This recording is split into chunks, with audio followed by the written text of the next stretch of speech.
just discuss it. Just want to vent, like, let me know. And I was like, yes, this is someone I know, someone who I respect, and someone who, has been really. Earlier in the show, you heard us talking about the Oscar nominations because they were just announced this morning. And The Shape of Water leads with 13 nominations. Dunkirk with 8, and 3 Billboards Outside Ebbing, Missouri with 7. John Semley and Tina Hassania are back to give us their take on the Oscar nominations, and they both write about movies for a number of different Canadian publications. Welcome back. Hello. Hello, hello. Okay, we chatted a bit at the beginning of the show when the nominations were just firing off the TV screen, but for listeners just joining us, John, what are the headlines here? What is the story unfolding from this morning? Well, I think, again, you see, you mentioned The Shape of Water having a number of nominations. The front runners like Dunkirk, 3 Billboards Outside Ebbing, Missouri. I think what we're seeing here is a sort of alchemy or a synthesis of the sort of big classical-seeming studio pictures and the more small, independently minded pictures, films like Get Out, films like Lady Bird. There's often a sense that those films will be tokenized, there'll maybe be one nominated, but here we kind of see it even split, maybe down the middle, which might suggest the way in which Hollywood may be changing. So it might not be a David Goliath situation. They might be a little bit more on equal footing now. Exactly, yeah. I mean, one would hope so. I'm a little bit wary about it, perhaps, but Okay. it certainly appears this way. You can be really sure about it after the Oscars, okay? Yeah, then I'll say that I predicted everything correctly. Yeah. Tina, what were the headlines from the acting categories? Well, one thing that I was really pleasantly surprised about was the Best Supporting Actress category. I feel like it's a really stacked year. I think that virtually all of those performances are absolutely stellar. I don't even know which one I would choose in terms of what I would want to win. Who's in the category? So we have, sorry, I'm just bringing it up here. We have Mary J. Blige in Mudbound, Allison Janney in I, Tonya, Leslie Manville in Phantom Thread, Laurie Metcalf in Lady Bird, and Octavia Spencer in Shape of Water. And I would say that it's such a diverse group of performances, and from a wide range of movies. The only thing that I think is missing, because I mentioned that Big Sick kind of got a little shut out, is Holly Hunter for Big Sick. I think that she did a phenomenal job in that movie. And what about in the male actors category? I would say, I feel like so many of the choices for both actor, like both supporting and just best actor, they're pretty predictable. I think that Sam Rockwell will likely sweep that for supporting. It seems like a very obvious choice. But yeah, and I also think that, it's impressive that Christopher Plummer sort of came in last minute for a movie in All the Money in the World, and I think that, the people who are voting, who are also actors, are probably pretty impressed by that. Wow, so he got a nomination, stepping in for Kevin Spacey. Exactly. Holy smokes. Yeah. Speaking of Best Actor, though, James Franco, who won a Golden Globe for The Disaster Artist, was not nominated in the category. Recently accused of sexual misconduct by several of his former acting students. John, do you think that has something to do with the fact that he didn't get nominated here for the Oscars? It could be. I mean, I do have a sense that these nominations would have been in before these headlines started pouring out, and people have talked about how they regretted having already voted for him. Yeah. But I think more to the point, The Disaster Artist, in a way it's a very sort of conventional biopic, but it's also kind of a weird comedy movie, and his performance is sort of strange. He already had the Golden Globe win, so anyone who wanted their Franco, The Room, Druthers would have got them then. So I think we're sort of richer for having lost him in this category. Richer for having lost him, I like it. Okay, let's move to the Best Director category.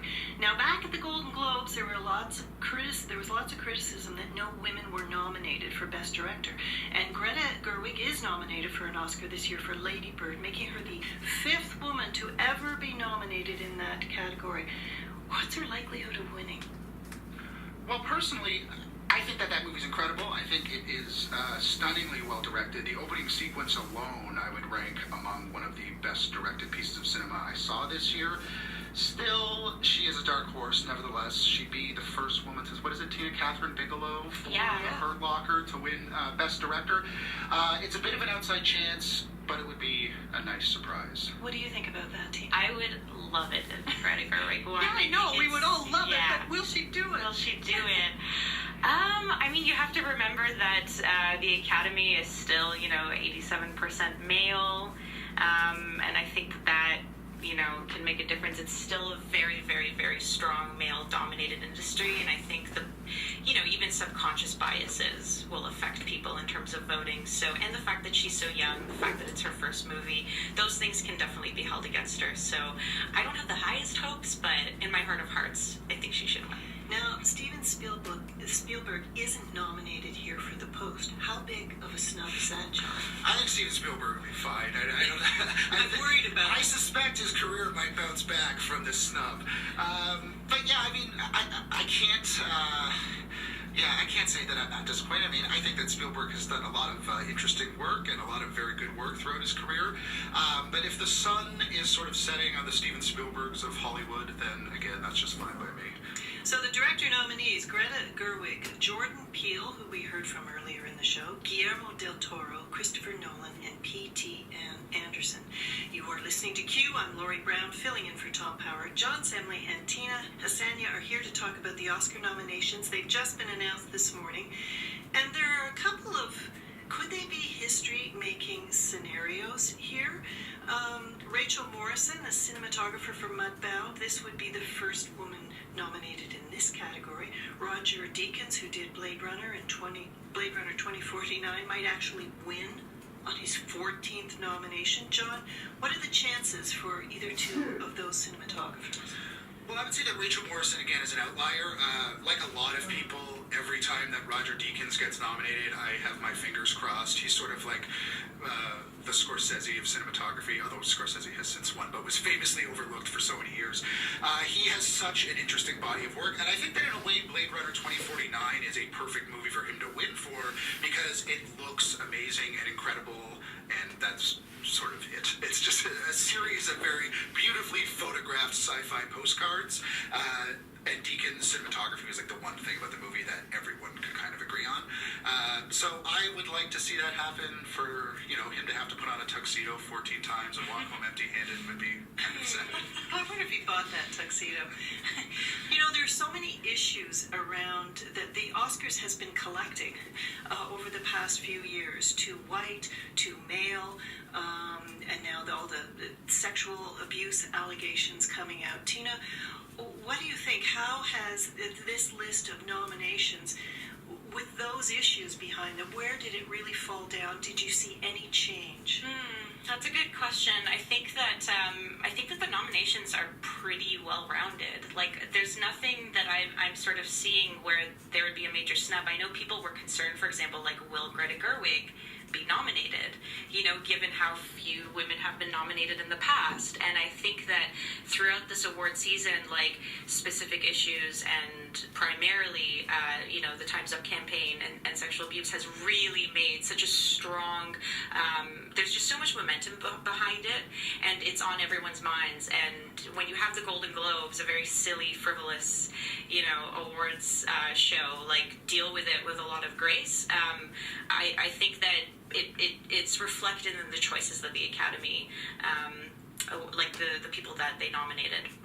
When you look, John, at the whole list, what do you see as far as these issues that have been building up and plaguing the Oscars? What does this look like? This might not be top of mind in terms of topicality, but I was pleased to see Christopher Plummer on the list, if only because I think that there is a dearth of roles for older actors in Hollywood, and obviously he was replaced in that movie with a number of issues surrounding Kevin Spacey, but it's ridiculous that you should have to dress Kevin Spacey or Leonardo DiCaprio in garish prosthetics to play an elderly man when you can use an actor who is in their 80s and very talented and has a lot to give audiences. So I would I don't think ageism is necessarily the biggest issue these days. And it's not gender specific, is what you're saying. No, but I mean, it is a thing that you see less and less of these days. When Christopher Plummer was recast in that role, a lot of people were saying, well, why didn't you just cast Christopher Plummer in the first place? Which is a fair question. And Christopher Plummer leads us to where are our Canadians? Are there other Canadians on this list? There are. So, okay, there's a few of them, and you might see a trend as I start to read them out. So we've got for Best Production Design for Shape of Water, Paul D. Osterberry. For Best, and also Dennis Gassner for the same category for Blade Runner 2049. We've got Christopher Plummer, of course, for Supporting Actor. We've got The Breadwinner for Best Animated Feature, which is a Canadian co-production, and it's based on a novel by the Canadian author Deborah Ellis. We've got Louis M. Sequeira for Costume Design for Shape of Water, and we've got Sydney Wolinski for Film Editing for Shape of Water. So what I was trying to get at is that Shape of Water, I mean, it's got 14 nominations, and 3 of them are, showcasing Canadian talent. And probably one of the most beautiful movies and inventive and creative looking movies that's up there for nomination. So they say. So we're like, both John and I are not the biggest fans of this movie, but I'm going to fight for its merits and why I think it probably will win a lot of these. Like, I get the sense that it might sweep, especially some of the bigger categories, including Best Picture. And even like Del Toro has said, like, I mean, we all call him a Canadian. He calls Toronto his home. He's described Shape of Water as like, we tried to make it as Canadian as possible and threw a Mexican in the middle, So that's interesting. Going back to The Breadwinner, by the way, I just want to say that it's awesome, I think, that a Canadian animated film that's not just a short has been nominated. Like, we've had a few things in the past, but they've been more American, and The Breadwinner, even though it's a co-production, does feel decidedly more Canadian. So, all right, The Shape of Water, that's the one I'm going for. Thank you both so much. John Semley is a freelance arts writer, most featured in the Globe and Mail and Maclean's, and Tina Hassania is a regular arts contributor to the National Post, and the 90th Annual Academy Awards takes place on March 4th.